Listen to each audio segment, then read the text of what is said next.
Just Radio Voice of Inspiration. Selamat sore menjelang malam nih buat kamu semua Sobat Dios yang ada di rumah. Senang banget di hari ini, tepatnya hari Jumat tanggal 19 April 2024, Isya bisa balik lagi menemani kamu semua dan pastinya di acara Jalan Kehidupan. Dan hari ini kita mau belajar banyak tentang firman Tuhan, belajar mengenal Tuhan lebih lagi. Dan pastinya Isya gak sendiri nih Sobat Dios, karena ada narasumber yang sudah hadir di tempat ini yang pastinya akan membawa kita belajar lebih lagi tentang firman Tuhan. Dan sebelum kita mulai acara malam hari ini, kita mau berkenalan dulu dengan beliau yang sudah hadir di studio hari ini. Oke, selamat malam Pak. Selamat malam Mbak Isya. Ya, silakan Bapak memperkenalkan diri, namanya siapa dan dari mana? Ya, nama saya Ade Christian. Saya biasa dipanggil Ade. Dan saya bergereja di GBI PPL dan saya juga sebagai guru ya di SMA, salah satu SMA di Bandung. Dan saya punya satu istri dan 2 orang anak. Nah, yeah. Oke, dan malam hari ini Sobat Dios kita mau belajar tentang sempurna seperti Bapa. Ya, dan pastinya sebelum kita mulai semuanya, yuk buat kamu yang sedang mendengarkan acara Jalan Kehidupan malam hari ini, yuk persiapkan Alkitab kamu, persiapkan hati kamu dan hidup kamu untuk kita benar-benar menyerap setiap firman yang akan dibagikan malam hari ini, biar kita bisa belajar lebih dan lebih lagi untuk kita semakin lebih baik, terutama untuk karakter kita. Karena bagaimanapun dalam hidup ini, ketika karakter kita tidak baik pun kita tidak bisa menjadi berkat dimanapun ya. Jadi kita sebelum kita mulai, saya mau minta untuk Pak Ade untuk berdoa dulu sebagai pembuka di acara Jalan Kehidupan malam hari ini. Baik, mari kita semua berdoa Sobat Dios. Bapa, sungguh kami bersyukur atas setiap kesempatan yang ada di dalam kehidupan kami, dan saat ini juga adalah waktu yang sangat indah ketika kami boleh diberikan kesehatan dan kesempatan untuk kami sebentar mendengar setiap renungan firman yang akan dibawakan hari ini. Mari urapi hamba-Mu yang akan membawakan renungan firman pada hari ini, juga seluruh pendengar atau Sobat Dios yang mendengarkan. Saya percaya Engkau memberkati mereka semua, dan renungan pada malam hari ini akan membawa perubahan akal budi dan pikiran kami menuju keserupaan dengan Tuhan kami Yesus Kristus. Bagi Yesus segala pujian, hormat, syukur, pengagungan. Haleluya, bersama kita nyatakan amin. Amin. Ya, buat kamu semua nih Sobat Dios, buat kamu yang mungkin nanti mungkin ada pertanyaan-pertanyaan yang mau ditanyakan, kamu bisa langsung chat aja ke nomor WA kita di 0813 8722 7274. Isi ulang lagi ya, di 0813 8722 7274. Dan pastinya program acara Jalan Kehidupan malam hari ini pun kita rekam dan akan kita upload di YouTube Dios Radio. Nah, jadi buat kamu nih yang belum subscribe, silakan untuk subscribe, dan kamu bisa lihat di sana sudah banyak banget video-video yang diupload. Nah, biar dan kamu bisa nonton videonya dan bisa percaya tidak ada satupun yang sia-sia, dan semua memberi dampak dan juga memberikan berkat yang luar biasa dalam hidup kamu. Dan jangan lupa untuk di like setiap videonya dan kamu share untuk orang yang kamu kasihi, biar mereka pun bisa mengalami Tuhan, bisa belajar mengenal Tuhan lebih lagi. Selain itu juga kita punya nih Sobat Dios, ada untuk informasi tentang semua kegiatan dilakukan di Dios Radio. Kamu bisa cek di Instagram kita @diosradiovoe atau di Facebook kita di Dios Radio VOE. Selain itu juga kita juga ada kamu bisa lihat Dios Radio juga di akun TikTok kita yang nama Dios Radio. Dan untuk siaran ini pun Kita ada dalam bentuk suara audio dan itu bisa kamu dengarkan di Spotify. Nama akunnya adalah Voice of Inspiration. Oke, malam hari ini buat kamu semua yang saya percaya kamu sudah siap untuk menerima taburan firman malam hari ini untuk kita sama-sama belajar sempurna seperti Bapa. Dan malam hari ini Isya akan langsung serahkan ke Bapak Ade untuk bisa menyampaikannya. Baik, terima kasih sekali lagi Mbak Isya dan kesempatan untuk memberitakan firman pada malam hari ini. Sobat Dios, sempurna seperti Bapa.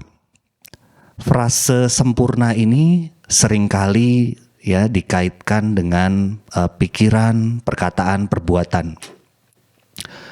Namun hal ini seringkali dunia menolaknya, dan dalam kekristenan pun ya frase sempurna ini kemungkinan besar banyak lebih ke arah dijauhi ya Sobat Dios ya.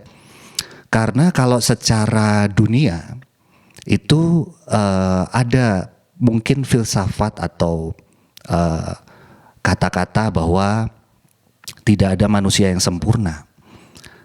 Kesempurnaan hanya milik Allah ya. Bahkan kekurangan hanya milik manusia. Nah kemudian kalau dalam versi di dalam kekristenan sendiri ya, ternyata mungkin juga ada penolakan ya Bapak Ibu ya. Ketika mengambil ayat di dalam Roma 3 ayat 12, semua orang telah menyeleweng, tidak ada yang berguna, tidak ada yang berbuat baik, seorang pun tidak ada yang benar, tidak ada yang mencari Allah. Ya kemudian juga orang mungkin mengambil ayat di dalam Yesaya 64 ayat 6 yang berbicara mengenai kesalehan manusia itu bagai kain kotor. Jadi apapun yang diperbuat oleh manusia itu semua kebaikan-kebaikan manusia atau kesalehan manusia itu bagai kain kotor. Sehingga dari ayat-ayat yang diambil tersebut sepertinya berkontradiksi dengan ayat sempurna ini ya, mengenai kesempurnaan ini. Nah, malam hari ini mari kita bersama-sama kita membahas mengenai frase sempurna ini ya, Sobat Dios ya. Nah, yang saya ambil adalah dari ayat Matius 5 ayat 48 Sobat Dios ya. Berkata bahwa karena itu haruslah kamu sempurna sama seperti Bapamu yang di surga adalah sempurna. Nah, kata sempurna di dalam bahasa aslinya Bapak Sobat Dios ya, adalah yang dipakai adalah teleios ya. Kata teleios ini memiliki beberapa arti ya. Artinya yang pertama sempurna itu merujuk pada sesuatu yang lengkap di dalam segala hal. Yang kedua itu matang ya. Artinya mencapai tahap kedewasaan yang penuh dengan perkembangan ya. Nah, kemudian ada makna lagi utuh ya. Utuh itu menggambarkan sesuatu yang tidak memiliki cacat atau kekurangan ya. Nah, kemudian yang keempat adalah dapat diartikan selesai, menunjukkan sesuatu yang telah mencapai tujuannya atau diselesaikan sepenuhnya ya. Nah, ini yang menarik ya Sobat Dios ya. Ketika kita melihat filsafat dunia dan kalau dari versi kekristenan pun, di dalam ayat-ayat kekristenan pun yang sekiranya menolak frase sempurna seperti Bapa ini ya, atau kok seperti berkontradiksi gini ya. Nah, ini ada kata yang menarik lagi Sobat Dios ya, bahwa karena itu haruslah. Nah, kata haruslah ini Sobat Dios ya, kalau kata haruslah itu berarti adalah perintah ya. Perintah bagi semua pengikutnya. Jadi ini bukan sesuatu hal yang di awan-awan atau sesuatu hal yang tidak mungkin bisa dicapai ya. Tapi ini adalah sesuatu hal yang harus atau wajib dicapai, fase yang harus dialami oleh setiap orang yang mengaku murid Kristus ya. Kalau orang mengaku pengikut Kristus, ada firman seperti ini. Barang siapa dia mengasihi aku, dia akan melakukan seluruh perintahku, semua perintahku, bukan sebagian perintah ya. Perintah yang ini dijalankan, perintah yang ini tidak ya. Tapi barang siapa mengasihi aku, dia akan melakukan seluruh perintahku. Termasuk ini, Sobat Dios ya.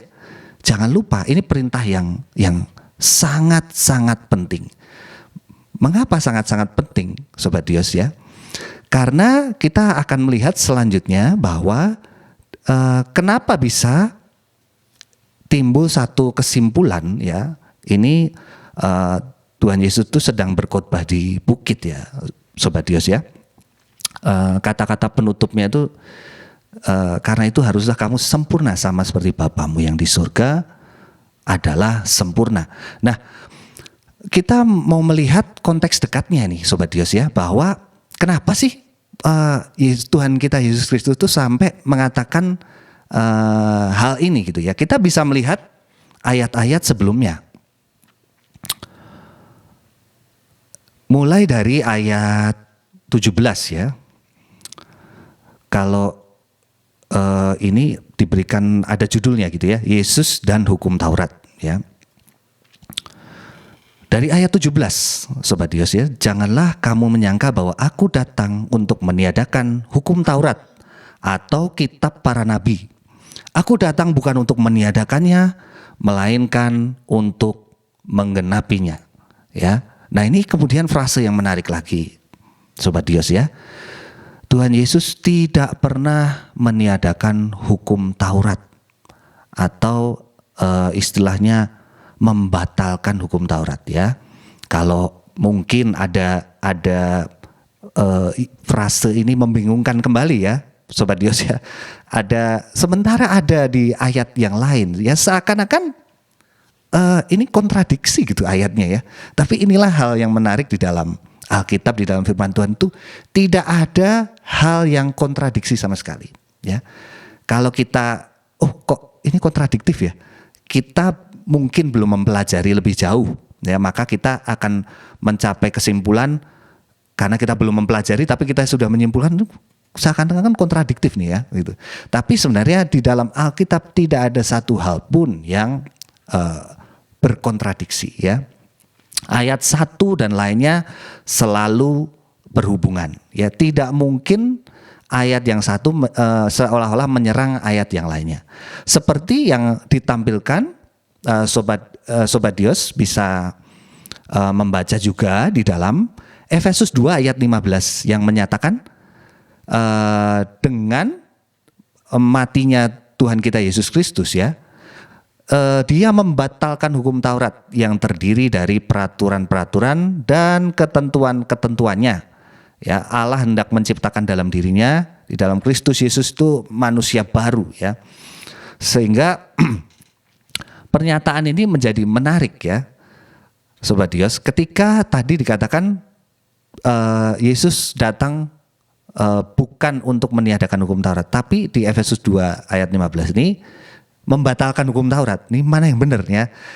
Nah, kita mesti melihat konteksnya ya, Sobat Dios ya. Ketika Efesus 2 ayat 15 mengatakan membatalkan hukum Taurat, pada waktu itu ada dua golongan yang menyatakan bahwa sunat secara lahiriah itu harus ya. Kemudian ada yang mempermasalahkan masalah makanan ya, sehingga membuat orang itu kadang-kadang munafik ya, ada di dalam perkumpulan ini nggak makan, tapi sementara ada di perkumpulan yang ini menyalahkan yang makan itu ya kan, kok dia makan yang haram misalkan ya. Jadi antara Yahudi non Yahudi ya, ada satu seperti permusuhan gara-gara aturan hukum Taurat ini ya.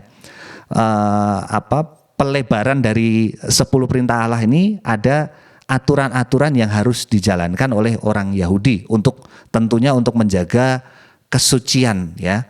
Nah, kemudian yang dibatalkan adalah aturan-aturan secara lahiriah ini, Sobat Dios ya. Jadi yang dibatalkan bukan perintah-perintah dan larangan hukum-hukum Allah secara 10 perintah Allah itu yang penting itu ya. Jadi yang dibatalkan adalah yang sunat dan tentang makanan yang sekiranya itu bisa membuat perpecahan antar golongan ya. Nah, kemudian di dalam kenapa ini penting ya, Sobat Dios? Kenapa ini penting? Karena Yesus harus menggenapi hukum Taurat ya. Karena semua manusia dikatakan tidak ada yang sanggup untuk menjalankan hukum Taurat ya. Hukum Taurat yang dimaksud adalah 10 perintah Allah itu ya, Sobat Dios ya. Nah, bukan aturan fisik yang diterapkan secara ritual atau hal-hal lain ya. Tapi hukum Taurat itu terbagi menjadi 3 bagian utama ya. Ada hukum moral, ada hukum ritual, ada hukum tata cara sosial ya. Seremonial seperti itu ya. Nah, secara keseluruhan lebih dari 600 ya, ada mungkin 613 ya. Hukum Taurat yang tertulis ya. Yang dimana orang Yahudi harus melakukannya. Nah, kembali ke tadi Sobat Dios, kenapa hukum Taurat itu sangat penting dan utama bahkan di dalam kehidupan kekristenan sekalipun ya. Hukum Taurat itu penting karena yang pertama pedoman kehidupan ya. Hukum Taurat memberikan pedoman moral dan etika bagi umat Israel pada waktu itu ya. Ayat-ayat seperti Sobat Dios boleh sambil buka Alkitab juga boleh ya. Ayat-ayat seperti dalam Imamat 18 ayat 5 dan Ulangan 6 ayat 24 menekankan bahwa ketika manusia hidup sesuai dengan perintah Allah, maka orang itu akan hidup ya. Ini bukan ibaratnya bukan hanya ini ya, maksudnya hanya ayat tapi orang udah melakukan perintah Allah tapi tetap mati, enggak. Tapi ini ayatnya seperti itu ya. Kemudian yang kedua mengenai hubungan melakukan ketetapan Allah ini mengenai hubungan dengan Allah ya. Hukum Taurat itu membantu menjaga hubungan yang benar antara manusia dengan Allah. Ketika orang Israel mematuhi perintah-perintahnya, mereka menunjukkan penghormatan dan kesetiaan terhadap Allah mereka. Seperti di 1 Raja-Raja 11 ayat 38. Allah akan memperhatikan dan memberkati mereka yang setia memelihara perintah-perintahnya ya. Yang ketiga, pemurnian dan pembaharuan. Ada ayat juga di dalam Yesaya 18 ayat 21 dan Yesaya 36 ayat 27 yang menekankan bahwa Allah memberikan kesempatan bagi orang yang melakukan dosa untuk bertobat dan memperbaiki hidup mereka. Nah, ini menunjukkan bahwa hukum Taurat bukan hanya tentang kepatuhan ya, tetapi juga tentang pemurnian dan kebaharuan moral kita ya. Kemudian yang terakhir kehidupan dan kematian.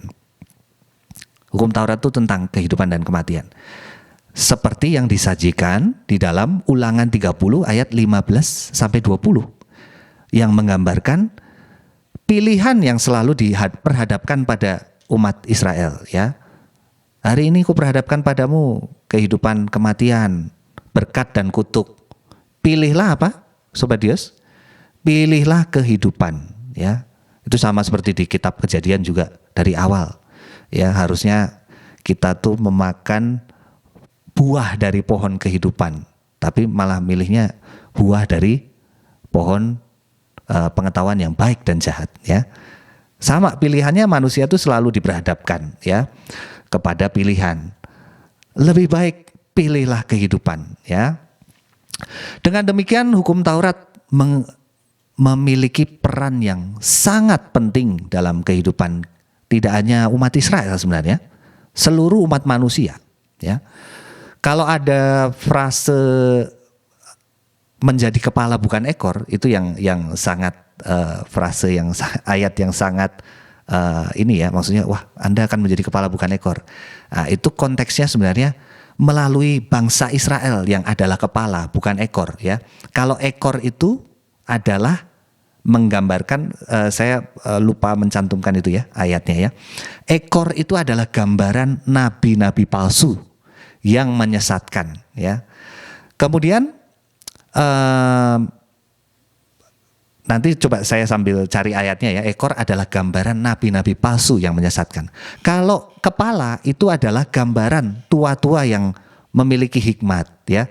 Artinya yang menuntun bangsa Israel itu menjadi bangsa yang menuntun bangsa lainnya kepada terang Allah, ya. Israel menjadi sumber pengetahuan dan sumber hukum karena Allah menurunkan hukum Taurat kepada bangsa Israel pertamanya.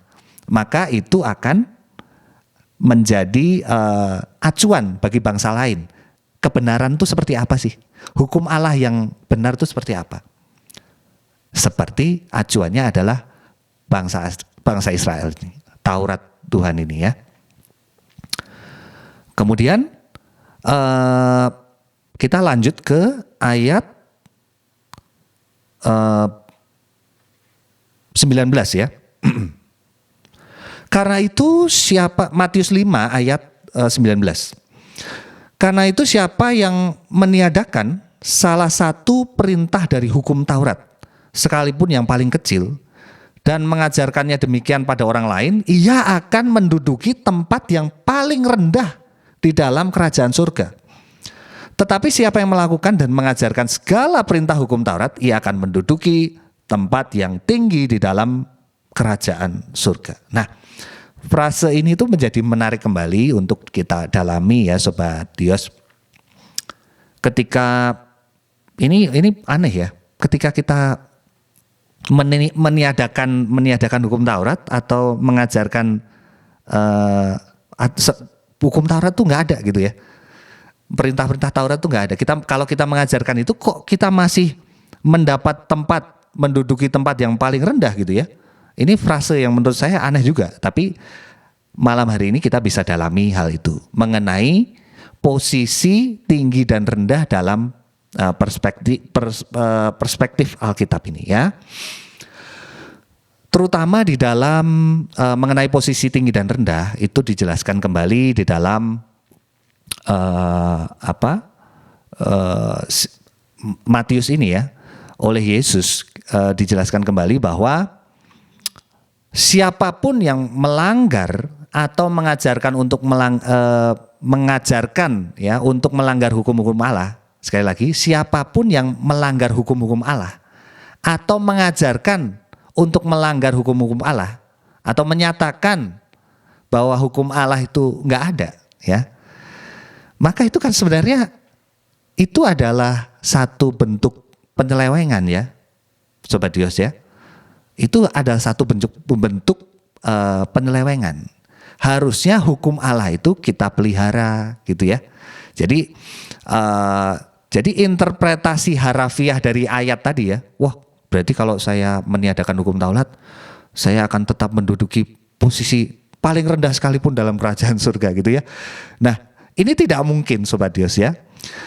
Orang yang mengajarkan untuk tidak melakukan hukum Allah ya, akan masuk ke dalam kerajaan surga itu sepertinya juga aneh gitu ya. Itu hal yang mustahil ya.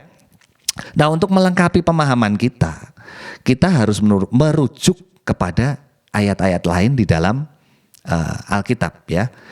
Sekali lagi, Alkitab itu tidak pernah berkontradiksi ya, ayat satu sama lainnya itu selalu Jadi gini, kalau perjanjian lama itu penjelasannya Yesus yang menjelaskan, ya. Paulus menjelaskan kembali apa yang Yesus katakan, ya. Jadi selalu berkelanjutan gitu ya. Nah kemudian ini juga diungkapkan posisi tinggi dan rendah itu tadi ya. Juga diungkapkan di dalam Matius 18 ayat 1 sampai 10. Nanti Sobat Dios boleh baca ya Matius 18 ayat 1 sampai 10 bahwa Yesus Kristus menegaskan bahwa kerendahan hati dan pertobatan adalah kunci untuk mendapatkan posisi yang tinggi di hadapan Allah. Ya. Kalau merendahkan hati dan bertobat akan menjadi yang terbesar di kerajaan surga. Sebaliknya, jika mereka yang tidak bertobat tidak akan masuk ke dalamnya. Ya. Selanjutnya, dalam Matius 23 ayat 11 sampai 36, Yesus Kristus mengkritik para ahli Taurat dan orang Farisi yang meninggikan diri mereka sendiri. Mereka dilihat oleh orang lain kan sebagai orang yang mempunyai posisi tinggi ya, Sobat Dios ya. Ya. Tapi sebenarnya mereka sedang merendahkan diri mereka sendiri di hadapan Allah karena mereka meninggikan diri. Manusia mereka meninggikan diri. Gitu. Ya. Karena bagi Allah yang tinggi di hadapan Allah adalah mereka yang melayani dan menuntun orang lain kepada kebenaran. Ya, ahli-ahli Taurat dan orang-orang Farisi itu kan memegang, disebutnya oleh Yesus tuh gini. Engkau yang memegang kunci pengetahuan. Kursi Musa saja diduduki. Ya. Jadi kursi Musa itu ibarat kursi penghakiman gitu ya. Sampai Yesus bilang, kamu dihakimi oleh Musa nanti. Karena kepada dialah kamu berpengharapan, bukan pada Mesias yang sekarang. Nah, kamu patokan kamu hukum Musa kan? Nah, kamu lakukan apa enggak? Gitu. Ya. Musa lah yang akan menjadi hakimmu ya. Nah, tapi Yesus ini ya, ahli Taurat dan Farisi ini mengetahui kebenaran, tapi mereka menghalangi orang-orang yang mau masuk ke kerajaan surga dengan cara kemunafikan mereka. Sobat Dios, kok bisa ya? Karena ahli Taurat dan orang Farisi di zaman itu, mereka hidupnya munafik. Mereka tidak bisa melakukan atau menggenapi hukum Taurat seperti yang Yesus telah peragakan. Mereka tidak memperagakan hukum Taurat dengan benar dan baik. Mereka cenderung tidak bisa menggenapi hukum Taurat. Nah, jadi mereka juga menghalangi ya, istilahnya juga menghalangi ya, menghalangi umat untuk bisa masuk ke dalam kerajaan surga. Ya.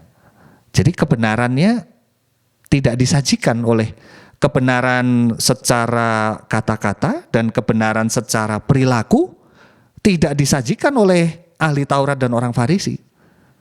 Seharusnya mereka menyajikan, ya.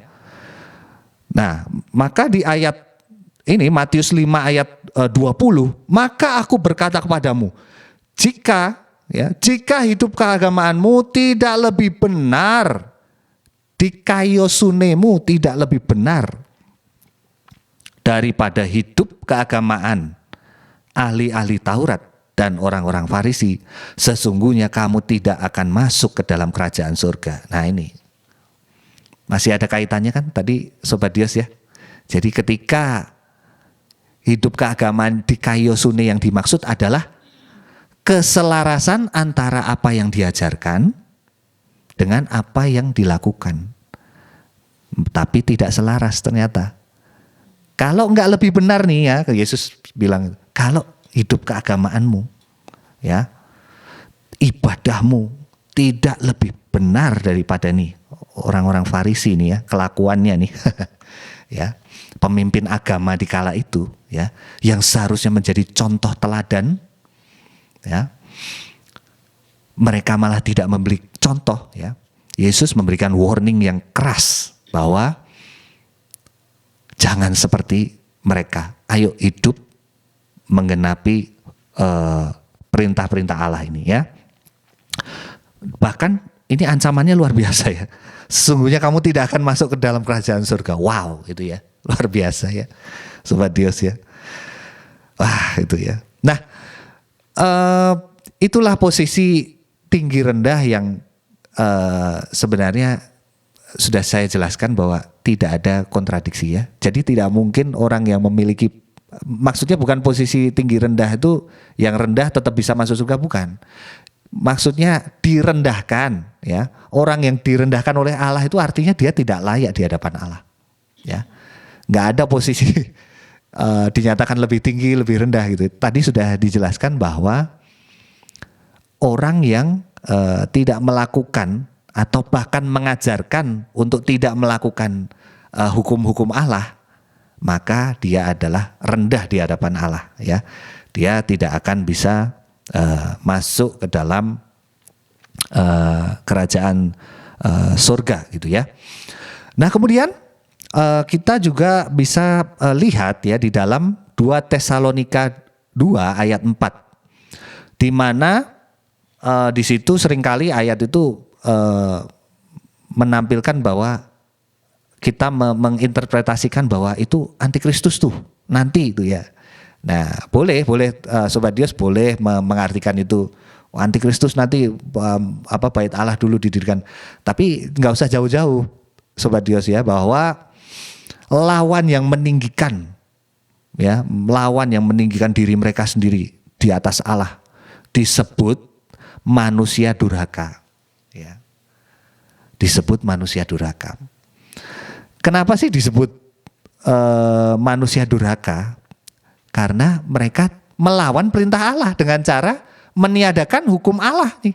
Ditiadakan loh. Hukum-hukum Allah ditiadakan coba. Ya. Mereka kalau manusia durhaka itu mereka bikin hukum mereka sendiri. Mereka tidak mau tunduk kepada hukum Allah. Mereka meninggikan diri. Barang siapa meninggikan diri akan menjadi lawannya Allah. Ya. Kita mesti cek diri kita masing-masing Sobat Dios ya. Apakah nggak usah jauh-jauh ya. Nanti tunggu bait Allah ketiga terus berdiri nanti antikristus. Kita cek diri kita. Apakah kita juga antikristus? Antikristus itu berarti melawan perintah-perintah Kristus. Nah, kita melawan perintah Kristus enggak? Dengan cara kita masih sering berbuat dosa, ya. Kita seneng berbuat dosa, melawan Allah, melawan hukum Allah. Kita seneng menyakiti sesama kita. Oh, itu perbuatan-perbuatan yang melawan Allah loh, Sobat Dios. Ya. Itu perbuatan-perbuatan yang melawan hukum Allah ketika kita seolah-olah kita merasa benar di dalam kita udah ada ibadah tengah minggu, ada ibadah minggu, yang penting kita pujian sama Tuhan ya. Yang penting kita nyanyi, sampai nangis-nangis gitu ya. Tapi kita seringkali menyakiti sesama kita. Itu sama dengan kita tidak beribadah. Sama dengan kita tidak beribadah. Karena perintahnya sama nih, mengasihi Allah dan mengasihi manusia sama. Mengasihi Allah dan mengasihi manusia sama. Jikalau kita tidak bisa mengasihi sesama kita, maka sebenarnya kita tidak sedang beribadah. Jadi ibadah tuh jangan dipersempit. Kita pergi ke ibadah minggu, tengah minggu, ke ibadah pujian penyembahan. Jangan dipersempit seperti itu. Tapi hubungan kita dengan sesama kita, dengan keluarga kita, coba kita cek masing-masing ya Sobat Dios ya. Ketika kita ada permusuhan, ada perselisihan yang bikin itu berantem gitu ya, benar-benar kehilangan damai sejahtera, ya itu menandakan kita juga bukan anak Allah loh. Karena kalau berbahagialah orang yang membawa damai, karena dia akan disebut anak-anak Allah. Yang membawa perseteruan berarti dia bukan anak-anak Allah ya. Nah, Sobat Dios, kita akan masuk ke dalam setelah kita tadi membahas mengenai pentingnya hukum Taurat itu ya di dalam kehidupan kekristenan, terutama kalau kita mengaplikasikannya di hari ini ya. Kita bisa membahas juga mengenai ayat-ayat selanjutnya ya Sobat Dios ya.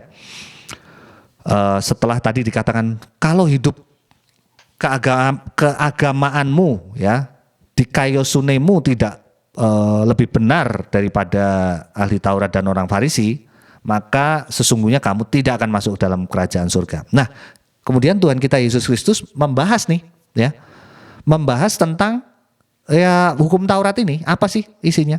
Ya. Isinya berikut sebagai berikut. Matius 5 ayat 21 ya, mulai dari ayat 21. Kamu telah mendengar apa yang difirmankan pada nenek moyang kita, jangan membunuh. Siapa yang membunuh harus dihukum. Nah, ini ada hukum Allah seperti ini ya. Namun Yesus Kristus Tuhan kita yang luar biasa ini memberikan contoh ya kepada setiap manusia supaya mudah diaplikasikan tuh gimana sih? Gitu. Caranya supaya kita jangan membunuh ya. Jadi Tuhan kita Yesus Kristus tuh malah memberikan suatu prevention ya, tindakan pencegahan ya. Caranya mencegahnya bagaimana? Kalau kita tahu ada hukum jangan membunuh adalah, tetapi aku berkata kepadamu di ayat 22 ya, Matius 5 ayat 22. Tetapi aku berkata kepadamu, setiap orang yang marah terhadap saudaranya harus dihukum. Oleh sebab itu, siapa yang berkata kepada saudaranya kafir harus dihadapkan ke mahkamah agama. Siapa yang berkata jahil harus diserahkan ke dalam neraka yang menyala-nyala. Ya, jadi Tuhan Yesus memberikan batasan lebih lagi ya. Menurut saya seperti itu. Jadi kalau marah aja itu udah dosa tuh, ya. Nggak perlu sampai level membunuh lah ya. Kalau marah itu sudah melanggar, sudah melanggar gitu loh. Jadi ya jangan marah gitu ya. Jangan marah. Sulit nggak? Sulit. Ya, sulit. Itu perjuangan kita, Sobat Dios ya. Kalau Tuhan kita Yesus Kristus memerintahkan seperti itu, ya kita lakukan ya. Nah kemudian tadi mengenai kebencian ya, mengenai kebencian. Sebab itu jika engkau mempersembahkan persembahanmu di atas mezbah dan engkau teringat akan sesuatu yang ada dalam hati saudaramu terhadap engkau, tinggalkanlah dulu persembahanmu di depan mezbah, lalu pergilah berdamai dahulu dengan saudara-saudaramu, lalu kembali untuk mempersembahkan persembahanmu itu. Segeralah berdamai dengan lawanmu selama engkau bersama-sama dengan dia di tengah jalan, supaya lawanmu itu jangan menyerahkan engkau kepada hakim, dan hakim itu menyerahkan engkau kepada pembantunya, dan engkau dilemparkan ke dalam penjara. Dengan demikian, ini adalah hal yang penting, Sobat Dios, ketika dikatakan bahwa ketika kita mempersembahkan persembahan, ya, itu kan berbicara mengenai kegiatan ritual keagamaan kita, ya. Tapi ini jauh lebih penting ternyata hubungan kita dengan sesama kita, ya. Kalau kita hatinya belum beres sama sesama kita, ya, bereskan, ya. Selama kita masih hidup, kita nggak tahu sampai kapan kita hidup, ya. Seperti saya. Ketika saya menyadari bahwa saya punya musuh nggak ya, gitu. Ketika saya dulu zaman saya masih aktif di kepemudaan di dalam gereja ya, saya itu nggak pernah baca Alkitab, meskipun saya waktu itu sebagai worship leader, tapi saya pun tidak pernah baca Alkitab, ya.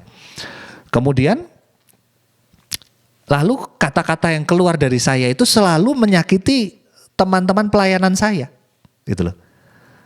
Saya selalu mencemooh mereka, misalkan di dalam bermusik, ya. Aduh, musiknya jelek nih, gitu ya. Saya sakiti mereka. Bisa nggak sih, gitu. Kata-kata saya tuh selalu pedas, gitu ya. Level 10, gitu ya. Saya selalu menyakiti mereka, sehingga teman-teman saya di dalam ibadah pemuda zaman dulu banyak yang kepahitan sama saya, Sobat Dios ya. Nah itu setelah saya bertumbuh ya, baca Alkitab ya, ibaratnya ya aneh aja gitu dulu ya. Jadi saya pas jadi worship leader nggak pernah baca Alkitab. Saya baca Alkitab kemudian kalau orang baca Alkitab dan dia mengerti gitu ya apa yang dibaca, direnungkan. Saya dengar khotbah itu sehari dulu ya.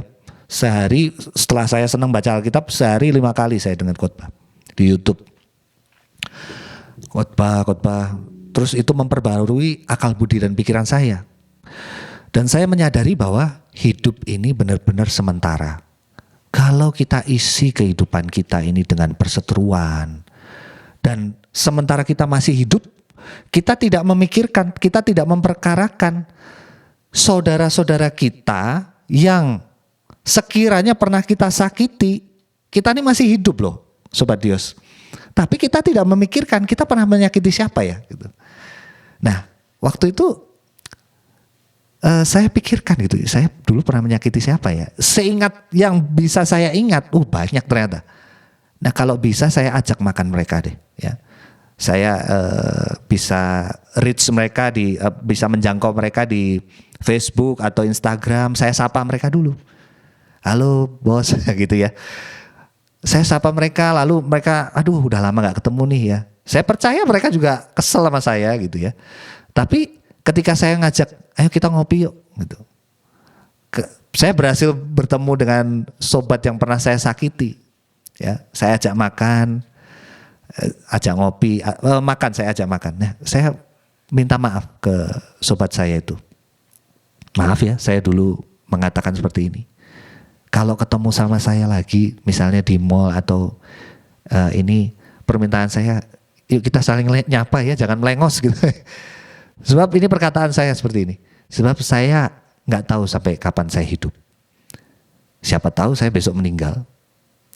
Tapi saya meninggal dalam keadaan saya berseteru dengan banyak orang. Siapa tahu dia menjadi hakim atas orang yang berseteru itu, menjadi hakim atas saya gitu ya. Ya, karena bayangin aja di satu komunitas gitu ya. Misalnya saya ada di dalam gereja, dia datang ke gereja, lihat saya, bisa loh orang balik. Oh ada si Ade nih, ada Ade, balik dia. Ada orang seperti itu ya. Nah kemudian kita bayangkan deh, ketika masuk lagi ngantri di pintu kerajaan surga gitu ya. Boleh masuk, udah boleh masuk ke surga nih. Teman saya itu yang masih berseteru dengan saya itu, ya. Loh, kan pasti nanya dia. Loh, kok ada si Ade kelakuan kayak gitu tuh masuk surga? Padahal kita punya waktu ya. Kita punya waktu untuk membereskan dengan siapa dulu saya berseteru, ya. Ini ayat ini ya, Sobat Dios ya. Bukan cuman ayat pajangan. Ayo, mari kita renungkan. Jangan cuma memikirkan ibadah-ibadah, ritual-ritual kita di dalam gereja saja. Tetapi pikirkanlah ya, mempersembahkan tubuh, jiwa, dan roh yang berkenan ya. Itu salah satunya adalah hubungan dengan sesama kita. Ini perintahnya Tuhan sendiri loh, ini perintahnya Yesus sendiri bahwa sebelum kamu kamu teringat pada waktu mempersembahkan korban, segeralah lari, ya, minta maaf segala macam, ya. Meskipun orang itu tidak mau memaafkan, tapi kita minta maaf, ya. Itu saya yakin dan percaya itu akan mengubah karakter kita menjadi semakin serupa seperti Yesus. Saya sudah coba, Sobat Dios ya. Ketika kita meskipun kita tuh, aduh ngapain ya minta maaf, tapi ketika saya ini ya mengucapkan seperti itu, teman saya nangis, saya juga nangis kan. Aduh iya, sebab kita nggak tahu sampai kapan kita hidup. Kalau Tuhan kasih kesempatan kita hidup, ayo berdamai dengan semua orang, ya. Berdamai. Yang penting gini, yang penting saya udah memaafkan, dia memaafkan. Tapi awas aja kalau ketemu sama dia ya, awas. Nah ini nggak bener. Sobat Dios ini nggak benar. Pokoknya gue jangan ketemu sama dia aja. Nah ini nggak bisa seperti itu ya. Hati nurani kita akan ditilik oleh Allah. Ya, kalau kita masih dendam sama dia ya dendam. Jadi pokoknya gue udah maafin lo. Tapi kalau lu jangan coba-coba jamah gue lagi. Nah gitu. Wah itu kita dendam banget ya. Kalau kita benar-benar seperti Yesus, itu benar-benar ajarannya itu harus ditaati ya. Jadi kita harus benar-benar melakukan perintahnya ya. Nah, lebih lagi di ayat 27 ya. Kamu telah mendengar firman jangan berzina. Nah, Tuhan Yesus memberikan supaya kita nggak berzina tuh gampangnya gimana sih ya? Untuk menggenapi hukum ini supaya kita jangan sampai jatuh ke area itu ya. Tuhan Yesus memberikan perintah seperti ini. Setiap orang yang memandang perempuan serta menginginkannya sudah berzinah dengan dia dalam hatimu. Ah, ini udah seperti itu aja ya. Jadi simple perintah dari Tuhan, jangan dilihatin. Kalau tahu kita yang bisa menilik hati nurani kita ya. Kalau kita kelakuannya memang ke arah sana ya, kita mesti berhati-hati. Saya itu dulu meskipun udah worship leader gitu ya, kadang khotbah juga dulu ya. Dulu itu suka ngomong yang jorok gitu ya. Maksudnya guyon-guyon yang jorok gitu ya. Nah, Sobat Dios, itu tidak boleh ya. Itu tidak boleh. Jadi memandang dan mengingini saja nggak boleh ya. Apalagi kita jokes-jokes yang seperti itu, mendingan kita hindari ya. Praktikalnya seperti itu ya. Jokes-jokes dikit ya nggak apa-apalah. Jangan ya, Sobat Dios, jangan ya. Kita ngejokes, apalagi maksudnya dark jokes yang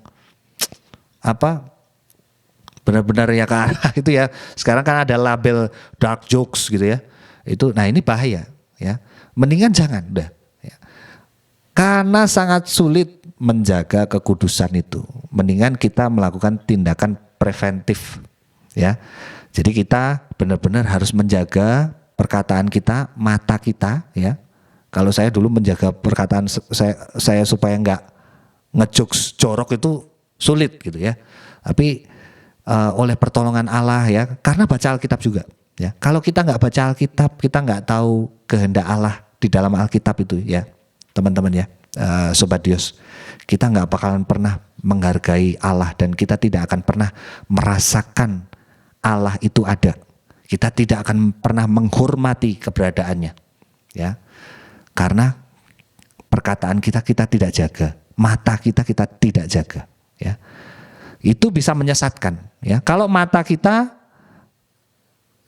umbar, hawa nafsu kita umbar, maka itu bisa menyesatkan ya. Kemudian juga ini tentang menceraikan segala macam ya. Jangan bersumpah palsu, kemudian jangan bersumpah demi kepala, kemudian ini ayat penting, Matius 5 ayat 37 ya. Jika ya, hendaklah kamu katakan ya, jika tidak, hendaklah kamu katakan tidak. Apa yang lebih dari itu berasal dari si jahat ya. Kita tidak perlu sumpah gitu kan, nggak usah ya. Allah yang menyelidiki hati kita, ya, dia tahu keberadaan hati kita. Waktu kita ngomong satu kebenaran itu benar loh kayak gini, ya katakan ya, tidak katakan tidak. Tidak perlu bersumpah, tapi perkataan kita adalah kesaksian kita, ya. Perkataan kita adalah kesaksian kita, kehidupan kita adalah kesaksian kita, ya. Mengenai melawan orang ya di ayat 38, ya. Kamu dengar mata ganti mata, gigi ganti gigi, ya. Kemudian, tetapi aku berkata kepadamu, ayat 39. Matius 5 ayat 39, jangan kamu melawan orang yang berbuat jahat pada kamu. Aduh, ini perintah yang sangat sulit, Sobat Dios ya. Ini perintah yang sangat sulit, tapi apabila kita bisa melakukan hal ini, wah udah. Dikatakan sempurna tadi, sempurna seperti Bapa, aduh mantap ya. Ini perintah yang sangat sulit dilakukan oleh, dan banyak dihina oleh yang lain ya.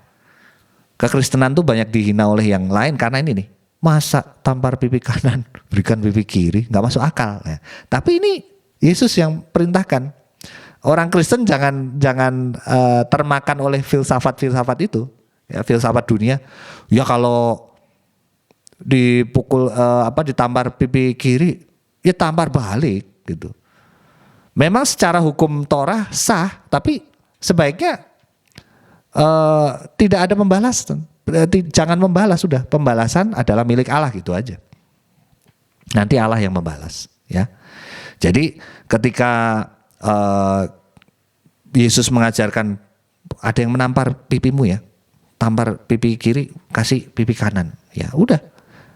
Ya, artinya kalau ada orang yang memperlakukan kita dengan tidak semena-mena, dengan semena-mena, artinya balas dengan kasih. Ya, ini cara-cara menggenapi hukum Taurat. Ya, dan siapapun yang memaksa engkau berjalan sejauh 1 mil, berjalanlah bersama dia sejauh 2 mil. Udah, kasih yang lebih gitu. Ini cara untuk menggenapi hukum Taurat. Jangan fokus di dalam perintahnya, tapi fokuslah untuk memberikan yang lebih lagi kepada orang yang jahat ini mungkin ya. Maksa loh dia. Maksa jalan 1 mil, paksa. Kita jangan fokus, ini hukum Tauratnya gimana nih. Ini. Nah, tapi kita kalau seperti Yesus, fokusnya adalah memberikan nyawanya. Memberikan nyawanya dalam arti apa? Memberikan kehidupannya, ya kan? Oh, kamu mau jalan 1 mil ya? Oke, yuk jalan 2 mil gitu. Ayo temenin, aku temenin, ya begitu. Kalau kita seperti Yesus seperti itu, ya.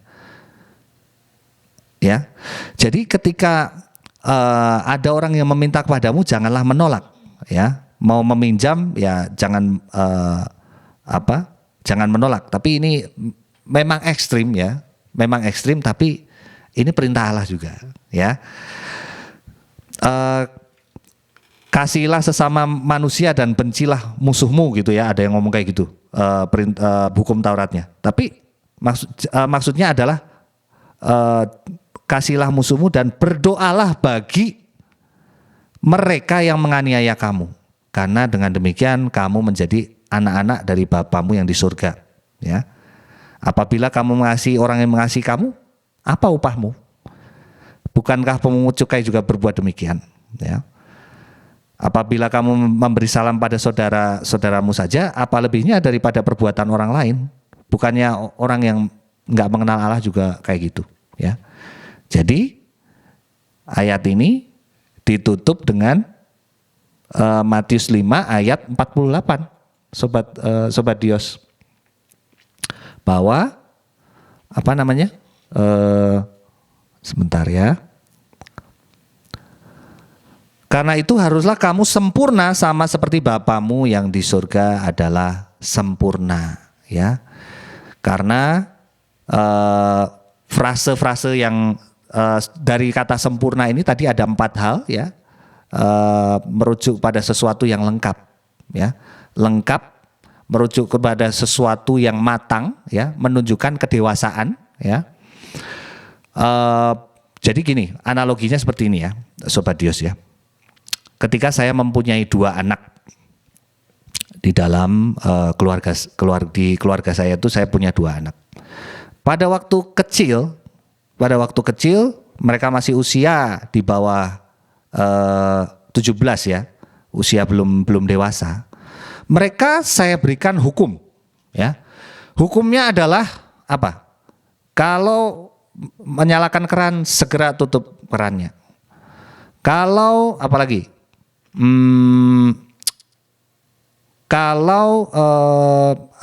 Kalau misalnya buang air kecil harus disiram, misalkan. Sesudah makan harus dicuci. Jam 5 sore harus nyapu ngepel, gitu ya. Anak-anak saya seperti itu, ya. Ini hukum-hukum yang ada saya terapkan di dalam keluarga saya. Kalau mereka belum dewasa, maka hukum-hukum ini akan selalu menjadi hukum bagi mereka yang mereka akan sulit melakukannya kalau enggak disuruh sama papanya, gitu ya. Melakukan ini ya, jangan lupa lakukan ini, lakukan ini, lakukan ini. Jangan lakukan ini, harus lakukan itu. Jangan lakukan ini, harus lakukan itu. Ya. Itu akan menjadi hukum bagi anak-anak saya yang belum dewasa. Tapi perhatikan hal ini Sobat Dios. Ketika anak saya sudah mengerti dan membedakan mana yang baik, mana yang jahat, mana yang berkenan, mana yang tidak berkenan, ya, dia harus maju lagi ke fase sempurna. Jadi kita melihat, kalau yang hari ini yang lagi heboh ada namanya Kristen progresif ya. Kata progresif sendiri itu sebenarnya adalah kata yang baik ya. Cuman kalau yang namanya progresif itu adalah perjalanan ya, pembelajaran ya. Sama dengan ini ya.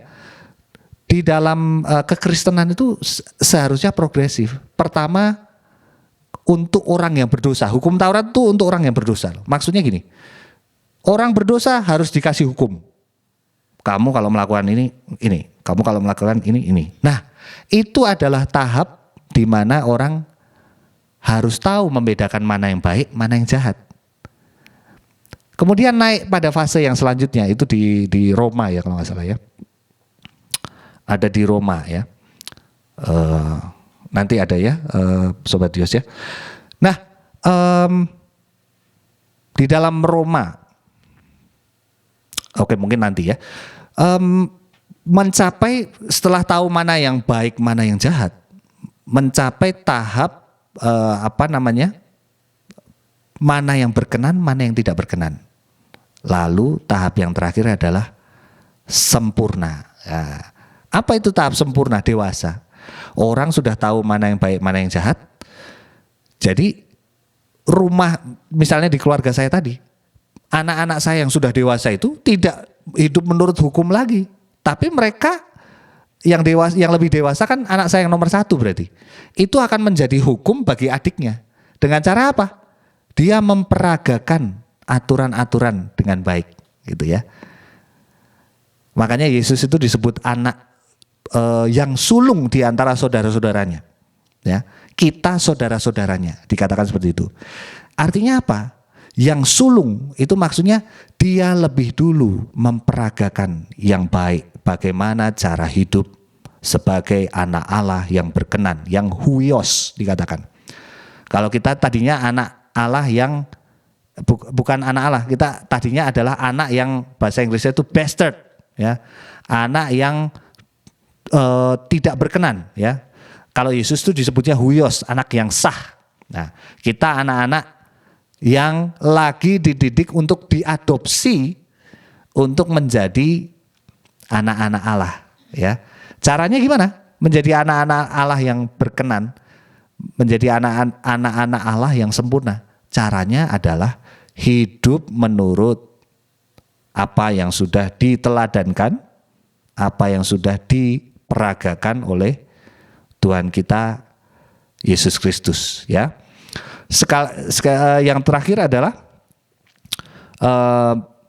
sempurna itu menggambarkan selesai, ya. Pernah dengar Yesus ngomong sudah selesai, ya? Sudah selesai, gitu. Wah, dia selesai melakukan karyanya, ya. Yang sudah selesai adalah dia telah selesai melakukan pekerjaan Bapa. Ya, itu ada di dalam Yohanes 19 ayat 30. Kemudian ada di dalam Yohanes 17 ayat 4 juga. Dia telah memuliakan Bapa di bumi dengan menyelesaikan pekerjaannya. Apa sih pekerjaan Bapa itu apa? Ya. Pekerjaan Bapa adalah menjadi terang, ya, ayat 8, Yohanes 17 ayat 8. Menjadi terang yang bercahaya di depan orang supaya mereka melihat perbuatanmu yang baik dan memuliakan Bapa di surga. Ya. Tapi kan perbuatan baik tidak menyelamatkan loh, jangan ke arah situ ya, Sobat Dios ya. Jangan ke arah situ. Ini kita harus berbuat baik karena dengan demikian Bapa dipermuliakan lewat kehidupan kita, ya. Jadi memang kita harus jadi pribadi yang baik. Memang kita harus menjadi orang yang baik, ya. Dan itu kerjaan Yesus itu seperti itu di dalam Matius 5 ayat 16. Sobat Dios boleh baca, ya. Karena Yesus juga berkeliling sambil berbuat baik dan menyembuhkan semua orang yang dikuasai iblis. Ya, itu berbuat baik loh. Ya, kalau kita nggak berbuat baik, sampai Kain itu pernah diomongin sama Tuhan tuh. Kain dan Habel tuh ya. Kain, kenapa mukamu muram ya? Kalau kamu ini dosa tuh sudah kalau kamu tidak berbuat baik. Ya, perhatikan frase ini ya. Kain, kalau kamu tidak berbuat baik, dosa sudah mengintip di depan pintu ya. Jadi kita harus berbuat baik supaya kita tidak berdosa. Berbaik, baik. Kita harus menjadi pribadi yang baik. Kalau kita nggak baik, ya kita berdosa. Kita menjadi pribadi yang jahat, gitu aja. Ya, kita antitesis dari berbuat baik adalah berbuat jahat. Ya, antitesisnya seperti itu. Ya, mari Sobat Dios, kalau di sini banyak ayat juga ya. Kalau mau sempurna, jualah segala milikmu, berikan pada orang miskin. Ini artinya memberikan nyawa kita kepada orang-orang yang kita kasihi ya. Kemudian ini di Roma 12 ayat 2. Jangan jadi serupa dunia, tapi berubahlah oleh pembaruan akal budi. Bisa membedakan mana kehendak Allah, apa yang baik, berkenan dan sempurna. Juga di dalam Kolose 1 ayat 9, supaya kita menerima segala hikmat untuk mengetahui kehendak Tuhan dengan sempurna. Ya, memimpin kesempurnaan di dalam Kristus. Yakobus 1 ayat 4, ketekunan kita memperoleh buah yang matang supaya kita menjadi sempurna. Yakobus 2 ayat 22, iman bekerja sama dengan perbuatan dan oleh perbuatan itu iman menjadi sempurna. Kalau iman tidak disertai dengan perbuatan, itu kita tidak akan menjadi pribadi yang sempurna. Ya.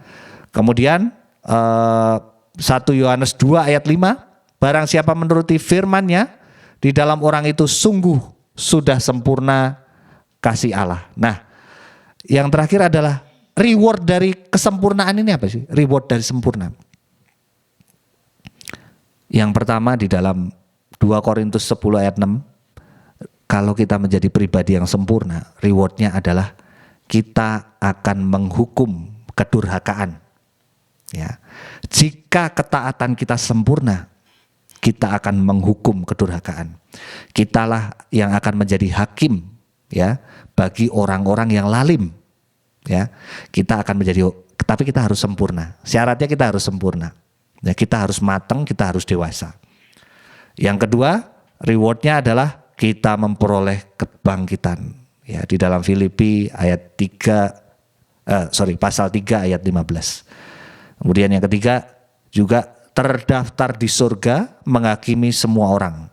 Orang-orang yang benar yang menjadi sempurna sekali lagi akan menghakimi orang-orang dan akan, tidak tahukah kamu bahwa kamu akan menghakimi malaikat? Nah, itu tuh ya.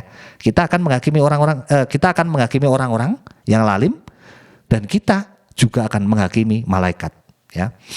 Itu di Ibrani 12 ayat 23. Sekali lagi kesimpulan dari perenungan firman Tuhan pada malam hari ini adalah ketika Yesus bisa menggenapi hukum Taurat, ketika Yesus bisa menggenapi hukum-hukum Allah, maka sudah sewajarnya, sudah sepantasnya kita yang mengaku pengikut-pengikut Kristus, kita juga menggenapi hukum-hukum Allah di dalam kehidupan kita.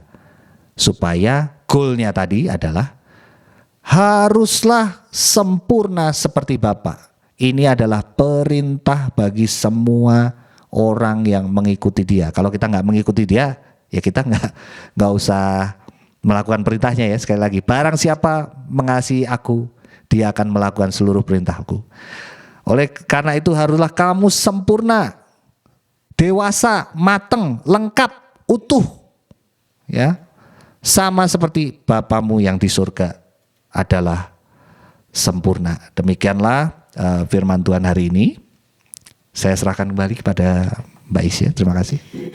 Ya, buat kamu nih Sobat Dios semua, kita sudah mendengarkan sharing malam hari ini. Kita belajar lebih lagi tentang menjadi sempurna seperti Bapa. Gak mudah memang dengan banyaknya hal yang terjadi apalagi kita masih hidup di dunia ini. Banyak dalam menjalani kehidupan itu banyak tantangan, banyak hal-hal yang membuat kita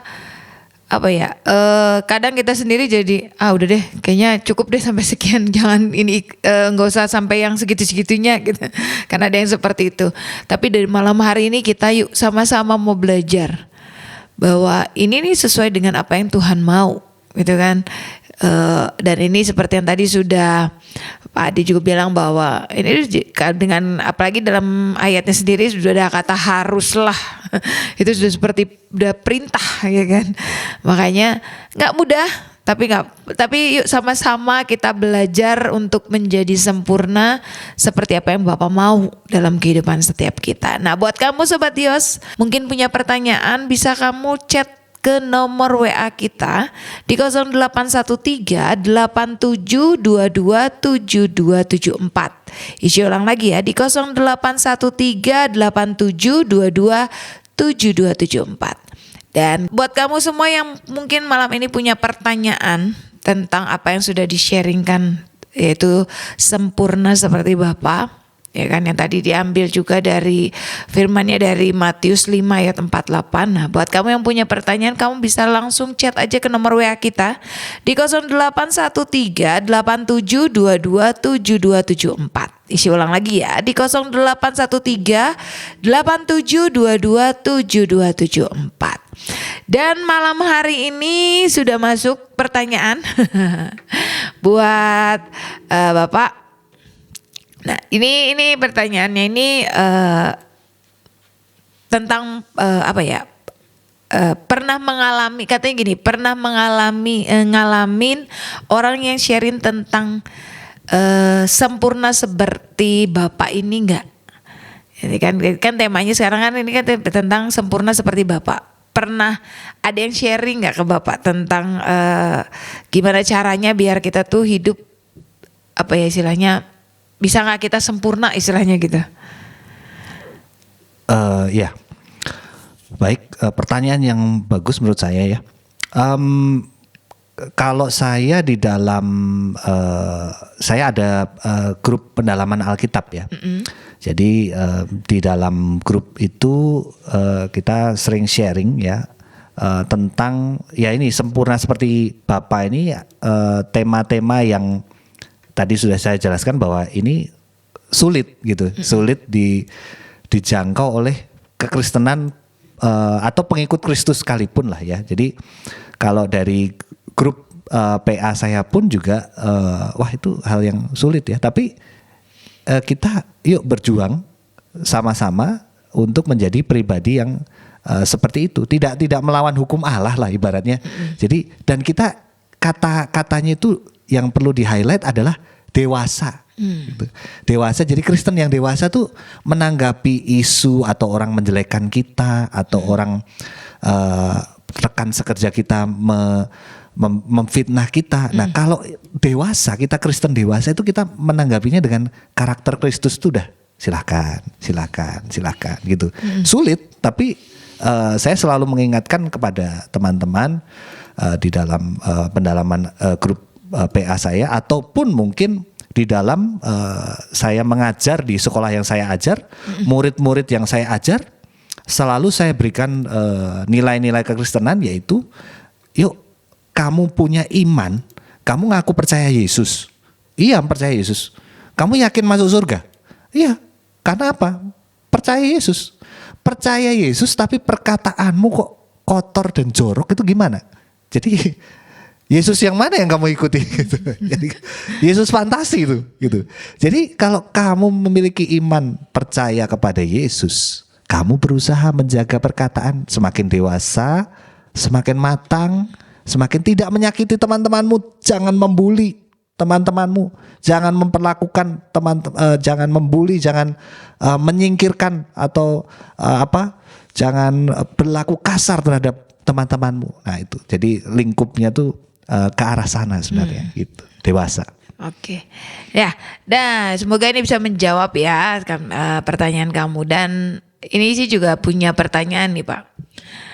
Ini kan kita bicara tentang sempurna seperti Bapa. Dalam kehidupan kita nih, ya kan dalam kehidupan sehari-hari gitu kan, kadang-kadang manusia kita tuh selalu lebih muncul. Padahal kan Tuhan udah bilang seperti tadi, jangan berzina. Istilahnya Tuhan udah menetapkan perintah-perintahnya yang jelas. Cuman kadang-kadang karena kita masih hidup di dunia ini banyak permasalahan-permasalahan gitu. Contoh gini, jangan kamu marah. Jangan kamu benci sesamamu misalnya seperti itu.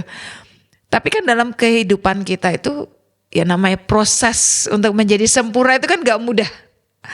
Butuh apa ya, ya istilahnya kalau versi Isis bisa bilangnya udah benar-benar serah aja sama Tuhan. Karena untuk menuju ke sana itu prosesnya udah butuh, istilahnya butuh ekstra apa ya, ekstra kerja keras lah istilahnya. Nah, untuk kita menjalani hidup ini walaupun tidak mudah, ya kan? Menurut Pak Ade sendiri nih, biar kita nih bisa, istilahnya kedagingan kita nih kadang-kadang lebih banyak munculnya gitu. Nah, untuk kita bisa ini loh, kedagingan kita redam.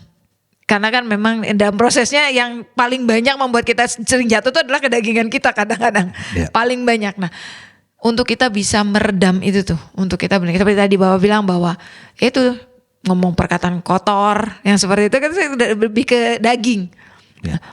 Untuk kita bisa benar-benar meredam itu biar kita bisa apa ya, hidup kita benar-benar dikuasai sama Tuhan, biar nggak ngomong kotor aja, nggak ngomong seperti itu aja. Tuh menyebutkan biasanya yang paling gampang sekarang anak sekarang tuh ini ngeluarin kata kebun binatang itu paling gampang, yang kayaknya udah kayak latah gitu.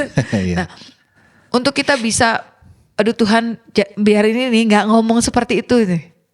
Nah, menurut Bapak cara yang paling sederhana lah yang bisa kita lakukan, walaupun istilahnya kan karena kita masih manusia, masih hidup di dunia ini. Nah, caranya seperti apa? Ya, seperti yang tadi sudah saya saksikan ya, maksudnya cara hidup saya itu dulu sangat, saya bisa menipu jemaat loh. Maksudnya menipu jemaat itu dalam arti gini, kata jemaat ya, saya punya suara yang bagus gitu.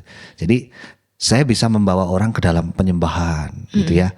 Wah, deep dalam gitu ya. Saya bisa memakai nada-nada yang sekiranya bisa membuat orang tuh gitu ya. Pulang-pulang dikasih selamat sama ibu-ibu atau siapa. Aduh, tadi penyembahannya keren banget tuh gitu. Tapi saya tipu Anda karena saya berbuat dosa gitu ya. Saya keseharian saya berbuat dosa dengan perkataan saya ya. Bisa menipu seperti itu bisa ya. Yang bisa membuat saya berubah adalah baca firman dan saya mengerti artinya. Kita tidak akan pernah bisa berubah kalau kita hanya punya kebiasaan dipaksa, apalagi ya, dipaksa sama pemimpin komsel kita atau apa. Sehari minimal baca satu pasal aja, baca, perkatakan dengan keras gitu. Wah, dengan lantang sambil lihat kaca misalkan gitu. Tapi kalau kita nggak ngerti apa yang kita baca, kita nggak bakalan bisa berubah. Pembaruan akal budi kita nggak ada. Gitu. Jadi ketika caranya gimana? Baca Alkitab, dan tadi itu ketertarikan saya kepada Alkitab, saya tingkatkan kepada saya mendengar khotbah itu bisa 5 kali sehari ya. Dalam berbagai aliran saya dengar ya, mau ortodok, reform, karismatik, semuanya saya pelajari. Jadi saya bisa menimbang, dan maka dari itu saya memutuskan sekolah teologi juga, ambil S2 teologi. Nah, itu atas dasar ketertarikan saya. Ternyata pemahaman terhadap firman Allah itu bisa mengubahkan kehidupan saya. Misalnya itu tadi, kok hidup kita nggak berubah, kita masih tetap ngomong kotor tuh kenapa? Karena kita punya iman, definisi imannya itu sendiri kita nggak tahu. Iman tuh definisinya apa? Percaya, pisteuo itu artinya apa? Sempurna. Teleios artinya apa? Bahasa ininya apa? Nah, gitu. Nah, itu tugasnya kita yang pengajar-pengajar itu memberitahu, oh ini bahasa Yunaninya atau bahasa Ibraninya sudah ditampilkan dalam bentuk seperti ini gitu. Saya belajar. Oh, jadi kita harus ya seperti itu. Nah kalau kita ngelawan yang kayak gini, kayak kita nggak nerima gitu ya, artinya memang kita sedang tidak percaya, kita tidak beriman kepada Yesus. Kita imannya adalah kepada diri kita sendiri. Saya pengen seperti ini, nggak apa-apa lah. Saya pengen ngomong seperti ini, saya pengen berbuat seperti ini, ya gimana saya? Yang penting percaya Yesus, pasti selamat masuk surga gitu. Yang penting ngomong percaya Yesus, yes, yakin aku percaya Yesus. Tapi kelakuannya bejat, omongannya minus semua. Saya kayak dulu ya, saya juga beranggapan seperti itu. Saya bisa pimpin orang ke dalam penyembahan, pimpin KKR besar di Sabuga, punya lagu rohani, bikin masuk ke label, bangga gitu. Tapi kelakuan saya minus. Saya selalu menyakiti orang. Itu namanya saya sedang tidak beriman atau iman saya fantasi. Nah makanya ketika kita berjalan tadi ada tahapnya. Pertama mengetahui yang baik dan jahat dulu, berkenan dan tidak berkenan. Nah, kemudian sampai nanti kita baru tahap dewasa, sempurna, mateng gitu. Kita harus melewati fase ini dulu. Kalau kita belum bisa, nurani kita masih tumpul, belum bisa membedakan ini baik dan jahat. Ini jahat, langgar aja terabas. Nah ini masih nurani kita masih tumpul, berarti kita tidak akan bisa berubah. Kita harus menyadari dulu, oh ini aturannya, perintah Allahnya tuh, Yesus tuh nggak suka kita kayak gini. Iya jangan diterabas. Kalau kita masih terabas kita tidak beriman kepada dia gitu.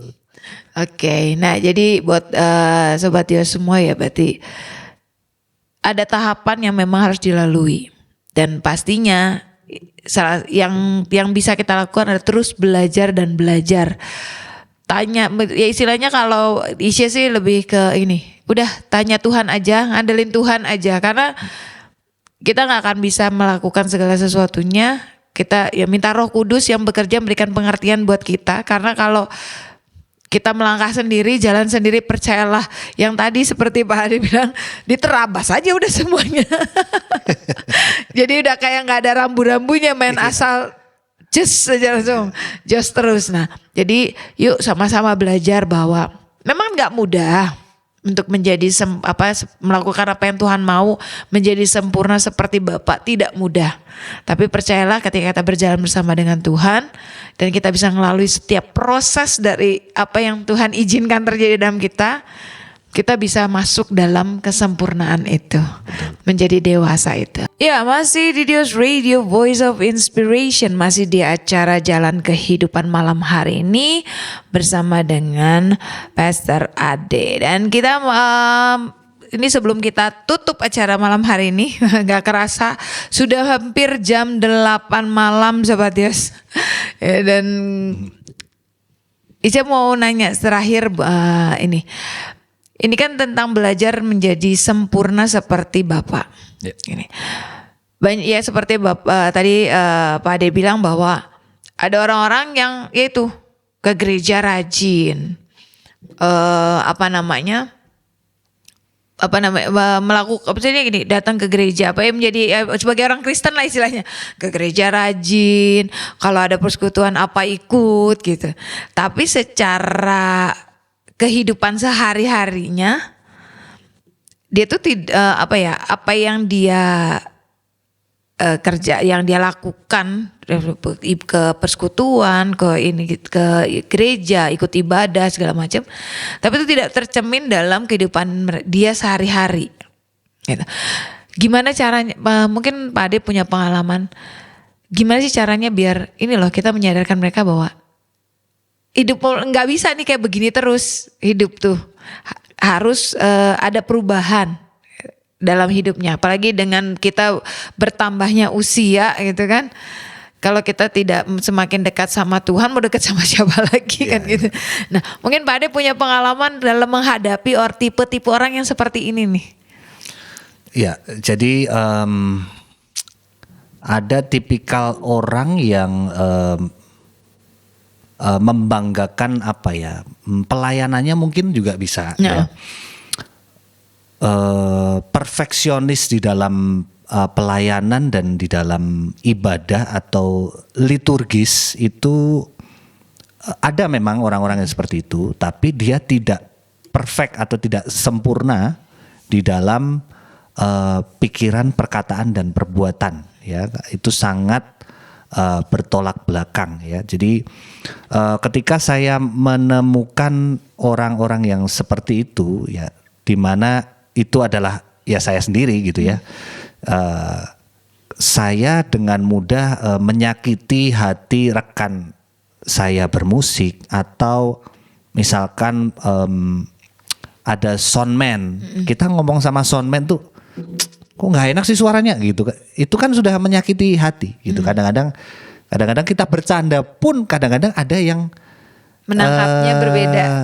Saya pernah dark jokes tuh gini. Kok suara saya kok tahu-tahu lagi nyanyi, lagi ngomong kok tahu-tahu agak ini sih gitu. Apa ini suara kenabian apa dihilangkan gitu. itu jokes Iya, kan, maksudnya tersinggung loh, orang bisa tersinggung gitu. Nah, makanya ketika kita ingin merubah orang lain, kita dulu yang harus berubah. Makanya teguran Yesus menegur orang lain, tapi dia juga memberikan contoh cara hidup yang benar. Selain daripada kita hanya memberikan teguran keras, tapi mereka melihat cara hidup kita salah tetap gitu. Makanya lebih baik memberikan teladan yang baik. Jadi malu sendiri nih. Jadi ada ayatnya di dalam saya lupa di mana. Tapi percayalah apa yang saya katakan ada ya. Jadi orang Kristen itu pelayanan perjanjian baru itu adalah menulis hukum Allah di dalam hati orang lain. Jadi kita sedang merangkai hukum Allah di dalam loh hati orang-orang yang kita layani, gitu loh. Jadi di dalam Roma itu kalau di dalam orang Yahudi punya Taurat tertulis, tapi orang non Yahudi dihakiminya menurut Taurat dalam hati, gitu. Jadi kita orang Kristen yang sudah lebih dulu sempurna, yang sudah lebih dulu dewasa, kalau kita ingin orang lain berubah, kita dulu, orang lain tuh melihat kita sebagai law, sebagai hukum Allah. Nih, aku melakukan hukum Allah, gitu. Kamu lihat aku, gitu. Paulus juga berani berkata, teladanilah aku, teladanilah kami yang hidup seperti Yesus Kristus telah hidup. Teladanilah aku. Nah, kita seringkali frasenya itu gini. Ya jangan lihat manusia lah, manusia banyak keterbatasan. Jangan lihat hamba Tuhan, ya kan? Lihat Tuhan aja, gimana caranya? Gitu. Hamba Tuhan, orang atau orang Kristen harus merepresentasikan Allah di dalam kehidupan mereka, harus mewujudkan hukum-hukum Allah, perintah-perintah dan larangan Allah di dalam kehidupan mereka, menjadi satu manusia Kristus. Jadi ketika kita menjadi manusia Allah, menjadi manusia Kristus, ya, kita menjadi teladan bagi orang lain melihat kita. Setiap kali pernah nggak mengalami gini Mbak Isya ya, di dalam satu komunitas, kalau datang, nah ini nih, ini pembikin onar nih, nah ini label seperti itu kan ada kan? Iya ada. Nah ada lagi, begitu datang, tadinya yang lagi ngomong jorok segala macam. Pendeta gitu. Meskipun bukan pendeta ya. Begitu datang, waduh, jangan ngomong yang aneh-aneh nih kita. Ini ngomong nanti kita dikhotbahin nih. Nah, gitu. Nah, ini kita harus kayak gitu. Kita harus ibaratnya dianggap sama orang ekstrim banget sih. Tapi kita memang harus ekstrim di dalam kekudusan. Kita hidup kudus, perkataan kita benar. Kekudusan Allah itu penting diterapkan, ada di dalam kehidupan kita, bukan bukan hanya ditampilkan di dalam ritual liturgis ibadah saja, tapi orang kita datang itu kerasa gitu, wah ini orangnya Allah nih gitu. Kalau datang kita mesti cek kehidupan kita. Kita datang itu malah ayo rusak bareng yo, ayo. Atau kita datang tuh, aduh kita harus bener nih, aduh kita harus jaga nih perilaku kita, perkataan kita, nah gitu. Kita harusnya seperti itu Mbak. Ya. Istilahnya kalau kita mau orang lain berubah, Ya. Kita dulu harus berubah. Kita dulu. Dan pastinya dari ketika kita berubah itu memberi dampak buat orang lain. betul. Dan akhirnya orang melihat bahwa ada sesuatu yang berbeda dan mereka mau berubah juga. Mau berubah. Ya. Oke, buat kamu nih Sobat Dios, nggak kerasa sudah hampir jam 8. Iya. Terima kasih buat kamu semua yang sudah setia mendengarkan Dios Radio. Terima kasih juga Pak Ade. Terima kasih Mbak Isya. Dan sebelum kita tutup acara Jalan Kehidupan malam hari ini, Isya mau minta Pak Ade untuk doa penutup dan juga doa berkat Ya. untuk setiap Sobat Dios yang malam hari ini sedang mengikuti acara Jalan Kehidupan ini. Baik. Bapa yang Maha Kasih dan Maha Besar, sungguh kami bersyukur kalau malam hari ini bersama dengan Sobat Dios, pendengar yang setia di dalam mengasihi Allah juga. Terima kasih untuk malam hari ini kami bisa sharing satu sama lain mengenai sempurna seperti Bapa. Kedengarannya sulit, tapi melalui Roh Kudus, Roh Allah yang menjadi penolong bagi setiap kami yang mau mengikuti Kristus, kami akan diubahkan hari demi hari melalui perubahan akal budi dan pikiran kami, perubahan hati kami, kemudian pelan-pelan kami tahu hati nurani kami bisa membedakan mana yang baik, mana yang jahat, mana yang berkenan, mana yang tidak berkenan. Dan untuk yang terakhir Tuhan, inilah yang Bapa mau. Ini bisa terjadi dalam kehidupan kami, sempurna seperti Bapa. Kami bisa menjadi pribadi yang utuh, pengetahuan kami lengkap akan Engkau, pengetahuan akan firman Allah lengkap, juga dewasa dan matang di dalam karakter kami. Kami mengalami kepenuhan karakter-karakter kerajaan Allah. Semuanya ditambah-tambahkan ketika kami mencari kerajaan Allah terlebih dahulu. Maka yang ditambah-tambahkan adalah karakter-karakter ilahi, karakter-karakter keberdosaan kami tinggalkan. Yang ada, yang terlihat bagi orang-orang di sekitar kami adalah karakter-karakter Kristus, karakter-karakter kerajaan Allah. Terima kasih untuk waktu yang baik ini Tuhan. Ubahkan kami lebih lagi selagi kami masih ada kesempatan untuk berubah. Kami mau berubah Tuhan, menjadi semakin lebih baik dalam seluruh pikiran, perkataan, dan perbuatan. Dan saat ini kami akan menerima berkat yang melimpah dari Allah Bapa, juga melalui putranya Tuhan kami Yesus Kristus, yang dimana kami bisa memperagakan dan mengetahui standar kekudusan Allah yang diterapkan oleh Tuhan kita Yesus Kristus. Juga persekutuan yang manis dengan penolong kami Roh Kudus, yang menolong kami untuk tetap setia dalam iman kami dan menuju keserupaan dengan Tuhan kami Yesus Kristus, hidup di dalam kekudusan, kesalehan, dan ketaatan kepada Allah senantiasa sampai Tuhan kami datang kedua kali menjemput kami di awan-awan. Bagimulah segala pujian, hormat, pengagungan. Haleluya. Bersama kita nyatakan amin. Terima kasih.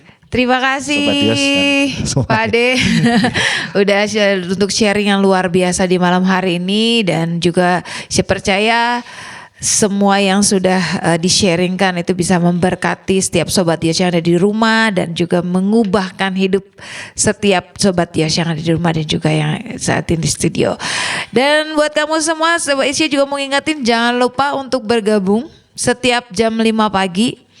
Untuk kamu, kita sama-sama berdiri untuk bangsa kita, bangsa Indonesia ini. Yuk kita terus bawa bangsa ini, biar apa yang menjadi rencana Tuhan itu yang terjadi atas bangsa ini. Biar ada terus, ada shalom Tuhan, ada damai sejahtera Tuhan, ada kelimpahan daripada Tuhan terus melingkupi bangsa kita ini. Terima kasih buat kamu semua yang sudah setia mendengarkan Dios Radio. Kita masih punya banyak acara sepanjang hari ini hingga nanti malam. Biar terus sampai tengah malam nanti, dan kamu stay tune terus di sini dari kawasan ITC Kosambi Blok H12. Saya Isya, mohon pamit. Sampai ketemu lagi di lain kesempatan. Bye bye and God bless you all.